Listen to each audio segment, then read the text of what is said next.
ಬಿಸಿ ಬಿಸಿ ಹುಗ್ಗಿ ಮೇಲೆ ಸ್ವಲ್ಪ ತುಪ್ಪ ಹಾಕ್ರಿ, ಸ್ವಲ್ಪ ಹಾಲು, ತುರಿದಿದ್ದು ಒಣ ಕೊಬ್ಬರಿ ಮತ್ತು ಸ್ವಲ್ಪ ಹುರಿದಿದ್ದು ಗಸಗಸೆ ಇತ್ತಲ್ರಿ ಅದನ್ನು ಹಾಕಿ ಮೊದಲು ಇದನ್ನು ದೇವ್ರಿಗೆ ನೈವೇದ್ಯ ಮಾಡಿರಿ. ಆಮೇಲೆ ರುಚಿ ನೋಡ್ರಿ.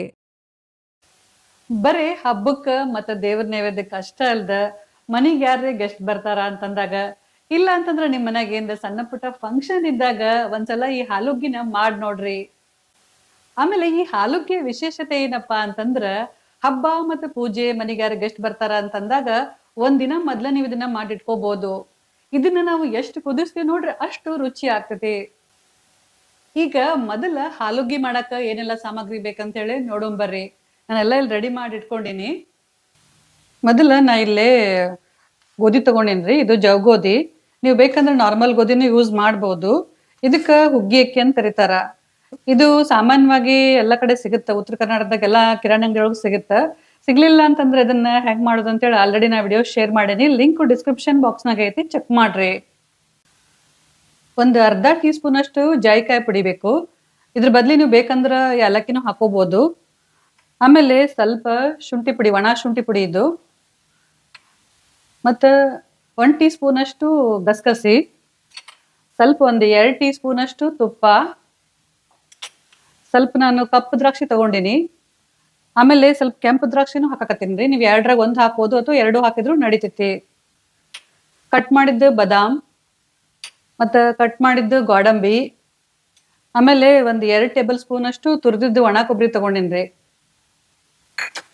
ಮತ್ತು ಸಕ್ರೆ ನೀವು ಎಷ್ಟು ಗೋಧಿ ತಗೊಂಡಿರ್ತಲ್ಲ ಅದ್ರ ಸಮ ನೀವು ಸಕ್ರೆ ಹಾಕಬೇಕು, ಇಲ್ಲಾಂದ್ರೆ ಸ್ವಲ್ಪ ಕಡಿಮೆ ಹಾಕೊಂಡ್ರು ನಡೀತೈತಿ.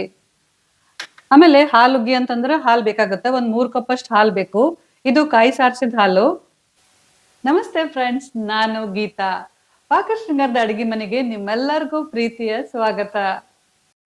ನಾ ಇಲ್ಲಿ ಒಂದು ಅರ್ಧ ಕಪ್ ಅಷ್ಟು ಹುಗ್ಗಿ ಅಕ್ಕಿ ತಗೊಂಡೇನ್ರಿ.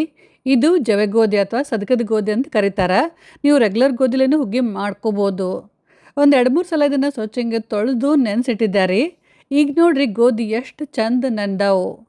ಇವನ್ನ ಒಂದು 5ರಿಂದ 6 ತಾಸರ ನೆನೆಸಬೇಕು, ಅಂದ್ರೆ ಹುಗ್ಗಿ ಭಾಳ ಚಲೋ ಆಗತ್ತೆ.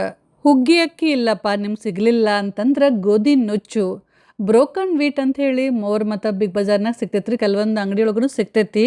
ಅದನ್ನು ತಂದು ನೀವು ಅದರಲ್ಲೇನೂ ಹಾಲುಗ್ಗಿ ಅಥವಾ ಹುಗ್ಗಿನ ಮಾಡ್ಕೋಬೋದು. ಅದನ್ನು ಭಾಳ ರುಚಿ ಆಗತ್ತೆ. 4ರಿಂದ 5 ಅಳತೆಯಷ್ಟು ನೀರು ಹಾಕಿ ಕುಕ್ಕರ್ನಾಗ ಇದನ್ನು ಒಂದು 8ರಿಂದ 10 ಸೀಟಿ ಹೊಡಿಸ್ಬೇಕು. ಗೋಧಿ ನುಚ್ಚಲೆ ಬರೀ ನೀವು ಹುಗ್ಗಿ ಅಷ್ಟೇ ಅಲ್ಲ, ಕಿಚಡಿ ಮತ್ತು ದೋಸೆನೂ ಮಾಡ್ಕೋಬೋದು. ಈ 3 ರೆಸಿಪಿನ ಆಲ್ರೆಡಿ ನಾನು ಶೇರ್ ಮಾಡೀನಿ. ಲಿಂಕ್ ಡಿಸ್ಕ್ರಿಪ್ಷನ್ ಬಾಕ್ಸ್ನಾಗ ಐತಿ, ಚೆಕ್ ಮಾಡಿರಿ. ಈಗ ಗೋಧಿ ನೋಡ್ರಿ ಎಷ್ಟು ಚಂದ ಬಂದಾವು. ಹಿಂಗೆ ಮೆತ್ತಗಾಗಬೇಕು ಅಂದ್ರೆ ಹುಗ್ಗಿ ಭಾಳ ರುಚಿ ಆಗುತ್ತೆ. ಈಗ ಇದ್ರಾಗ ಇದ್ದಿದ್ದು ನೀರನ್ನ ಬಸಿಯಾಕತ್ತೀನಿ ರೀ. ಒಂದು ಬಟ್ಟೆ ಒಳಗೆ ತೆಗಿಯಾಕತ್ತೀನಿ. ನೀರಿದ್ರೆ ತೆಗಿರಿ, ಇರಲಿಲ್ಲ ಅಂದ್ರೆ ನಡಿತೈತಿ. ಒಂದು ಕಡ್ಗೋಲ್ ತೊಗೊಂಡಿದ್ದನ್ನು ಮುಗುಚಬೇಕು, ಚಲೋದಂಗೆ ಮುಗುಚಬೇಕು. ಎಷ್ಟು ನಾವು ಮುಗಿಸ್ತೀವಿ ನೋಡ್ರಿ ಹುಗ್ಗಿ ಅಷ್ಟು ರುಚಿ ಆಗ್ತೈತಿ. ನಿಮ್ಮ ಕಡೆ ಸ್ಮ್ಯಾಶರ್ ಇತ್ತಪ್ಪ ಅಂತಂದ್ರೆ ನೀವು ಅದರಲ್ಲೇನೂ ಮುಗುಚ್ಕೋಬೋದು. ನಿಮ್ಮ ಕಡೆ ಅಷ್ಟು ಟೈಮ್ ಇರಲಿಲ್ಲಪ್ಪ ಅಂತಂದ್ರೆ ಇದನ್ನು ಸ್ವಲ್ಪ ತಣ್ಣಗಾಗೋತನ ಬಿಡ್ರಿ. ತಣ್ಣಗಾದ್ಮೇಲೆ ಮಿಕ್ಸರ್ನಾಗ ಇದನ್ನು ಬಿಟ್ಟು ಅಪೋಸಿಟ್ ಸೈಡ್ ಬಿಟ್ಟು ಒಂದು 5-10 ಸೆಕೆಂಡು ಮಿಕ್ಸಿ ಮಾಡ್ಕೊರಿ, ಅವಾಗ ಚಲೋ ಆಗ್ತೈತಿ. 4-5 ನಿಮಿಷ ಚಂದಂಗೆ ಮುಗಿಸಿದ್ಮೇಲೆ ಈಗ ನೋಡ್ರಿ ಎಷ್ಟು ಚಲೋ ಆಯ್ತು. ಈಗ ಇದನ್ನು ಸೈಡಿಗೆ ಎತ್ತಿಟ್ಬಿಟ್ಟು ನೆಕ್ಸ್ಟು ಒಂದು ದಪ್ಪ ತಳದ ಕಡಾಯಿ ಒಳಗೆ 1 ಟೀ ಸ್ಪೂನಷ್ಟು ಗಸಗಸೆ ಹಾಕಿ ಹುರ್ಯಾಕತ್ತೀನಿ ರೀ. ಹೈ ಫ್ಲೇಮ್ನಾಗ ಚಂದಂಗೆ ಚಟಪಟ ಅಂತ ಸಿಡಿಯುತ್ತನ ಗಸಗಸಿನ ಹುರಿದ್ಮೇಲೆ ಒಂದು ಪ್ಲೇಟ್ನ ತೆಗೆದು ಸೈಡಿಗೆ ಎತ್ತಿಟ್ಬಿಟ್ಟು ಆಮೇಲೆ ಕಡಾಯಿ ಒಳಗೆ ಒಂದು 2 ಚಮಚದಷ್ಟು ತುಪ್ಪ ಹಾಕಿದ್ದಾರೆ. ತುಪ್ಪ ಕರಗಿದ್ಮೇಲೆ ಕಟ್ ಮಾಡಿದ್ದ ಬಾದಾಮ್, ಗೋಡಂಬಿ, ಕಪ್ಪು ಮತ್ತು ಕೆಂಪು ದ್ರಾಕ್ಷಿ ಹಾಕಿ ಫ್ರೈ ಮಾಡಾಕತ್ತೀನಿ. ಡ್ರೈ ಫ್ರೂಟ್ಸ್ನ ನೀವು ನಿಮ್ಮ ಇಷ್ಟದ ಪ್ರಕಾರ ಹೆಚ್ಚು ಕಡಿಮೆ ಹಾಕೋಬೋದು. ಯಾವುದಾರ ಬ್ಯಾಡಪ್ಪ ಅಂತಂದ್ರೆ ಸ್ಕಿಪ್ಪೂ ಮಾಡ್ಬೋದು, ನಡಿತೈತಿ.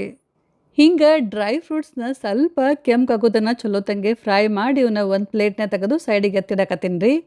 ಗ್ಯಾಸ್ನ ಬಂದ್ ಮಾಡಿ ಈ ಕಡೆ ಇನ್ನೊಂದು ಸೈಡ್ನ ಏನು ಮಾಡಕತ್ತೀನಪ್ಪ ಅಂದ್ರೆ ಒಂದು 2ರಿಂದ 3 ಕಪ್ಪಷ್ಟು ನೀರನ್ನ ಬಿಸಿ ಮಾಡಾಕತ್ತೀನಿ ರೀ. ಸ್ವಲ್ಪ ಇವು ನೀರು ಕುದಿಬೇಕು. ಈಗ ಕಡಾಯಿ ಒಳಗೆ ಮೊದಲು ನಾ ಏನು ಬೇಯಿಸಿ ಮುಗುಚಿಟ್ಕೊಂಡಿದ್ದಲ್ರಿ ಗೋಧಿ, ಅದನ್ನು ಹಾಕಾಕತ್ತೇನೆ. ಸ್ವಲ್ಪ ತುಪ್ಪ ಉಳಿದಿರ್ತೈತ್ರಿ, ನಡಿತೈತಿ. ಅದ ತುಪ್ಪದಾಗ ಹಾಕಬೇಕು. ಮತ್ತೀಗ ಗ್ಯಾಸ್ ಆನ್ ಮಾಡಿ ಸಣ್ಣ ಉರಿ ಒಳಗೆ ಇಡಬೇಕು. ಈಗ ಇದ್ರಾಗ ನಾನು ಒಂದು 3/4 ಕಪ್ಪಷ್ಟು ಸಕ್ಕರೆ ಹಾಕಿ ಮಿಕ್ಸ್ ಮಾಡಕತ್ತೇನೆ ರೀ. ನಿಮ್ಗೆ ಸಿಹಿ ಏನೋ ಸ್ವಲ್ಪ ಇಷ್ಟ ಆಗುತ್ತಪ್ಪ ಅಂತಂದ್ರೆ ನೀವು ಸಮನೂ ಹಾಕ್ಕೋಬೋದು. ಎಷ್ಟು ಗೋಧಿ ತೊಗೊಂಡಿರ್ತಲ್ಲ ಅಷ್ಟು ಸಕ್ಕರೆನೂ ಹಾಕ್ಕೋಬೋದು. ಆಮೇಲೆ ಮೊದಲು ನಾ ಏನು ಗೋಧಿ ಒಳಗೆ ನೀರು ಬಸ್ದಿಟ್ಟಿದ್ನಲ್ರಿ ಅದನ್ನು ಹಾಕಿದ್ರ ಜೊತೆ ಸರಿಯಾಗಿ ಮಿಕ್ಸ್ ಮಾಡಕತ್ತೀನಿ. ಇದಕ್ಕೆ ನೀವು ಸಕ್ರೆ ಬದಲಿ ಬೆಲ್ಲನೂ ಹಾಕೋಬೋದು. ಬೆಲ್ಲದ ಹುಗ್ಗಿ ರೆಸಿಪಿನ ನಾನು ಆಲ್ರೆಡಿ ಶೇರ್ ಮಾಡೀನಿ, ಲಿಂಕ್ ಡಿಸ್ಕ್ರಿಪ್ಷನ್ ಬಾಕ್ಸ್ನಾಗ ಐತಿ, ಚೆಕ್ ಮಾಡ್ರಿ. ಈ ಕಡೆ ನೀರು ನೋಡ್ರಿ ಚಲೋತಂಗೆ ಕುದಿಯಾಕತ್ತಾವು. ಈಗ ಈ ಬಿಸಿ ಬಿಸಿ ನೀರನ್ನ ಗೋಧಿ ಒಳಗೆ ಹಾಕಬೇಕು. ಒಂದು 2ರಿಂದ 3 ಕಪ್ಪಷ್ಟು ನೀರು ಹಾಕಿ ಸರಿಯಾಗಿ ಮಿಕ್ಸ್ ಮಾಡಿ ಇದನ್ನು ಹೈ ಫ್ಲೇಮ್ನಾಗ ಚಲೋತಂಗೆ ಕುದಿಸ್ಬೇಕು. ಲಕ್ಷ ಇರಲಿ, ಅವಾಗವಾಗ ನಡ್ಬರ್ಕ್ ಇದನ್ನು ಮೇಲೆ ಕೆಳಗೆ ಮಿಕ್ಸ್ ಮಾಡ್ಕೊತಿರ್ರಿ, ಇಲ್ಲ ಅಂತಂದ್ರೆ ಇದು ತಳ ಹಿಡಿತೈತಿ. ಹುಗ್ಗಿನ ನಾವು ಎಷ್ಟು ಕುದಿಸ್ತೀವಿ ನೋಡ್ರಿ ಅಷ್ಟು ರುಚಿ ಆಗ್ತೈತಿ. ಆಮೇಲೆ ಇದು ಕುದಿಯೋ ಮುಂದೆ ನೀರೇನ್ರಿ ಕಮ್ಮಿ ಆತಪ್ಪ ಅಂತಂದ್ರೆ ಇನ್ನೊಂದು ಸ್ವಲ್ಪ ನೀವು ಬಿಸಿನೀರು ಹಾಕಬೇಕು, ತಣ್ಣೀರು ಹಾಕಬಾರ್ದು. ಹೈ ಫ್ಲೇಮ್ನಾಗ ಒಂದು 2-3 ನಿಮಿಷ ಚಲೋತಂಗೆ ಕುದಿಸಿದ ಮೇಲೆ ಮತ್ತೆ ಇದನ್ನು ಸರಿಯಾಗಿ ಮಿಕ್ಸ್ ಮಾಡಿ ಉರಿನ ಸಣ್ಣ ಮಾಡಿರಿ. ಇದ್ರ ಮೇಲೆ ಮುಚ್ಚಿಬಿಟ್ಟು ಮತ್ತೆ ಇದನ್ನು ಚಲೋತಂಗೆ ಕುದಿಸ್ಬೇಕು. ಆಮೇಲೆ ಲಕ್ಷ ಇರಲಿ, ಅವಾಗವಾಗ ಮುಚ್ಚಳ ತೆಗೆದ್ಬಿಟ್ಟು ಮಿಕ್ಸ್ ಮಾಡೋದನ್ನ ಮಾತ್ರ ನೆನಪು ಹಾರಕ್ಕೆ ಹೋಗ್ಬೇಡ್ರಿ. 8 ನಿಮಿಷ ಚಲೋತಂಗೆ ಕುದಿಸಿದ ಮೇಲೆ ಈಗ ನೋಡ್ರಿ ಎಷ್ಟು ಚಂದ ಬಂದೈತಿ, ಎಷ್ಟು ಚಂದ ಕುದ್ದೈತಿ. ಈಗ ಇದ್ರಾಗ 1-2ರಿಂದ 3 ಕಪ್ಪಷ್ಟು ಹಾಲು ಹಾಕಕತ್ತೀನಿ ರೀ. ಇದು ಕಾಯಿ ಸಾರಿಸಿದ ಹಾಲು ಹಾಕಿದ್ಮೇಲೆ ಇದನ್ನು ನಿಧಾನ ಮಿಕ್ಸ್ ಮಾಡಬೇಕು. ಮತ್ತೆ ಇದನ್ನು ಸಣ್ಣ ಉರಿ ಒಳಗೆ ಒಂದು 3ರಿಂದ 4 ನಿಮಿಷ ಕುದಿಸ್ಬೇಕು. ಅಲ್ಲಿ ತನಕ ಈ ಕಡೆ ನಾನು ಗಸಗಸಿನ ಗ್ಯಾಸ್ ಕಟ್ಟೆ ಮೇಲೆ ಹಾಕಿ ಒಂದು ಲಟ್ಟಣಿಗೆ ತಗೊಂಡು ಲಟ್ಸಕತ್ತೀನಿ ರೀ. ಗಸಗಸಿನ ಹುರಿದ್ಮೇಲೆ ಹಿಂಗೆ ನಾವು ಸ್ವಲ್ಪ ಲಟ್ಸಿದಾಗ ಗಸಗಸಿ ಅವಾಗ ಓಪನ್ ಆಗ್ತಾವ್ರಿ. ಇದ್ರ ಪರಿಮಳ ಇನ್ನಷ್ಟು ಜಾಸ್ತಿ ಆಗ್ತೈತಿ. ನಾವು ಬರೀ ಹುರಿದು ಹಾಕಿದ್ರೆ ಅಷ್ಟು ಪರಿಮಳ ಬರಂಗಿಲ್ಲ, ಸ್ವಲ್ಪ ಇವ್ನು ಲಟ್ಟಿಸಿ ಹಾಕಿದಾಗ ಭಾಳ ಗಮ್ ಅಂತ ಹೇಳಿ ಪರಿಮಳ ಬರುತ್ತೆ. ಈ ಕಡೆ ಸಣ್ಣ ಉರಿ ಒಳಗೆ ಒಂದು 4-5 ನಿಮಿಷ ಇದನ್ನು ಚಂದಂಗೆ ಕುದಿಸಿದ್ಮೇಲೆ ಈಗ ನೋಡ್ರಿ ಹುಗ್ಗಿ ಎಷ್ಟು ಮಸ್ತ್ ಆಗೈತಿ, ಎಷ್ಟು ಚಂದ ಬೆಂದೈತಿ. ಈಗ ಇದ್ರಾಗ ಒಂದು ಅರ್ಧ ಟೀ ಸ್ಪೂನಷ್ಟು ಜಾಯಿಕಾಯಿ ಪುಡಿ, 1 ಟೀ ಸ್ಪೂನಷ್ಟು ಒಣ ಶುಂಠಿ ಪುಡಿ, ಹುರಿದಿದ್ದು ಗಸಗಸಿ, ಆಮೇಲೆ 1-2ರಿಂದ 3 ಟೇಬಲ್ ಸ್ಪೂನಷ್ಟು ತುರಿದಿದ್ದು ಒಣ ಕೊಬ್ಬರಿ ಹಾಕಕತ್ತೀನಿ ರೀ. ಮತ್ತು ಮೊದಲೇನೋ ಫ್ರೈ ಮಾಡಿ ಇಟ್ಕೊಂಡಿದ್ದೀವಲ್ಲ ಡ್ರೈ ಫ್ರೂಟ್ಸ್, ಅವನ್ನೂ ಹಾಕಿ ಚಲೋತಂಗೆ ಮಿಕ್ಸ್ ಮಾಡಿ ಗ್ಯಾಸ್ನ ಬಂದ್ ಮಾಡಬೇಕು. ಈಗ ನೋಡ್ರಿ ಮಸ್ತ್ ಬಿಸಿ ಬಿಸಿ ಹಾಲುಗ್ಗಿ ರೆಡಿ ಆಯ್ತು. ಈಗ ಇದನ್ನು ಒಂದು 10-15 ನಿಮಿಷ ಮುಚ್ಚಿಡಬೇಕು. ಆಮೇಲೆ ನಾವು ಸರ್ವ್ ಮಾಡಬೇಕು. ಒಂದು 15 ನಿಮಿಷ ಆದ್ಮೇಲೆ ಈಗ ಮುಚ್ಚಳ ತೆಗೆದು ತೋರ್ಸಕತ್ತೀನಿ ನೋಡ್ರಿ. ಹುಗ್ಗಿ ಅಗಳಿಕ್ಕಿಂತ ಎಷ್ಟು ಗಟ್ಟಿ ಆಗೈತಿ, ಹಿಂಗೆ ಆಗ್ಬೇಕಿದ್ರೆ ಹದ ಹಿಂಗಿರಬೇಕು, ಭಾಳ ಗಟ್ಟಿನೂ ಇರಬಾರ್ದು, ಭಾಳ ಅಳ್ಕನೂ ಇರಬಾರ್ದು.